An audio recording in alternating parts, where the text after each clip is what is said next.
Bonjour à tous, j'espère que vous allez tous très bien. Aujourd'hui on se retrouve pour un nouveau tutoriel où je vais vous montrer dans cette vidéo comment vous pouvez acheter et vendre des cassures de patterns sur Bitcoin, sur les crypto-monnaies disponibles sur BitMEX, donc avec la plateforme BitMEX.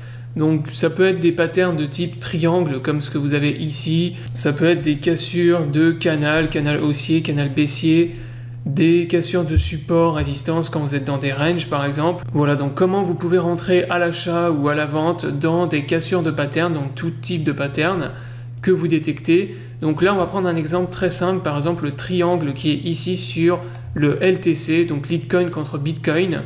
Donc on va prendre tout simplement cet exemple en partant du principe que là on n'a pas cassé par le bas, on évolue à l'intérieur de ce triangle et là par exemple vous voulez acheter la cassure du triangle vers le haut. Donc par exemple vous voulez mettre un ordre d'achat ici et vous voulez prendre un take profit plus haut. Donc on va prendre ça comme exemple de trade.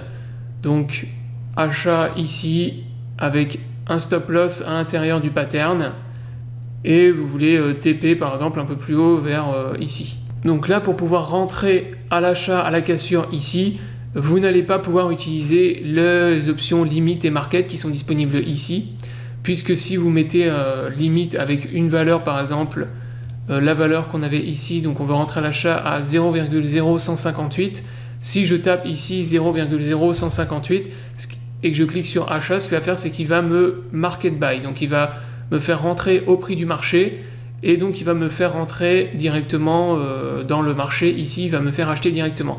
Et il ne va pas me mettre la position d'achat là où je voulais la mettre. Donc pour pouvoir mettre un ordre d'achat au-dessus justement de la valeur du marché actuellement, vous devez utiliser l'option stop limit. Donc ici vous allez dans stop limit, vous mettez donc le stop price, donc la valeur à laquelle vous voulez rentrer. Donc nous on avait dit 0,0158 environ. Donc après c'est juste pour un exemple, donc là vous mettez 0,0158, vous mettez limit price, donc une valeur au-dessus, on met par exemple 0,0160, vous mettez donc comme d'habitude la quantité de Litecoin que vous voulez acheter, et ici vous décochez le close and trigger. Alors pourquoi vous décochez le close and trigger?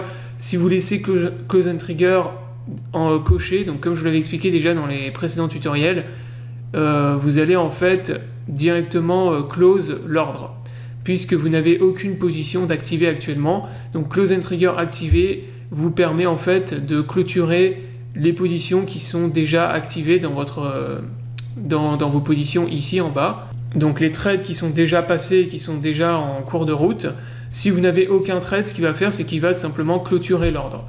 Donc ce qui va se passer c'est que vous allez activer, il va le clôturer directement derrière, donc votre ordre ne va pas être activé.